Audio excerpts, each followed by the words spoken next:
مش في ابو هشيمه؟ اشمعنى؟ انا لازم اكون ام هشيمه باي شكل. ليه ان شاء الله؟ عايزه فلوس، عايزه فلوس فلوس فلوس فلوس فلوس. عايزه فلوس ليه يعني؟ امي غضبت على السبوبه بتاعتي.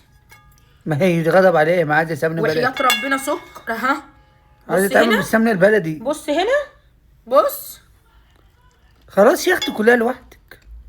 طعمها سكر، بس امي عايزه تشم فيها ريحه السمنه البلدي. السمنه البلدي دي لا يمسسها الا المطهرون. انا لازم اكون ام هشيمه عشان اقدر اوفر للبيت سمنه بلدي وقشطه ولبن نضيف.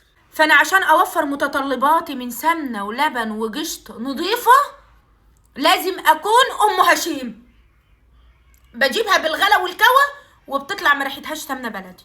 اهي دي بسمنه بلدي، شم كده ريحتها زيت كريستال، او مدي على زيت الذره الشهيه 2000 سلام وتحيه. فاكر الاعلان بتاع زمان ده؟ قسما بالله الشمخه ما هي ريحته. وامي غضبت على صينيه السبوب، وانت اللي هتاكلها لوحدك عشان ما بكلمكش تاكل وجع البطن ولا كب الطبيخ. اشمعنى بتاع الشارع معموله بزيت عربيات وبناكلوها بتبقى حلو؟ اشمعنى؟ حد يقول الصحيه طعمها وحش، انما اللي معموله بزيت عربيات ودهن المكن حلوه ولذيذ. دوق كده.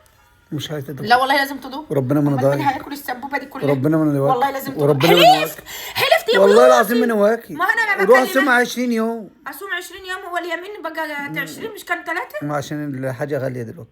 طب بس خلاص. والله ما نضايقك. والله لا تدوق. روحي. حلفت بالله. والله ما نواكي. انا اكبر. مش عامله لك عمل والله ما نضايقها ولا الناس لا بطني بقى. طب ما فيش طبخ لمده 6 ايام لحد تمن البتاع دي ما انساه. مش عايز.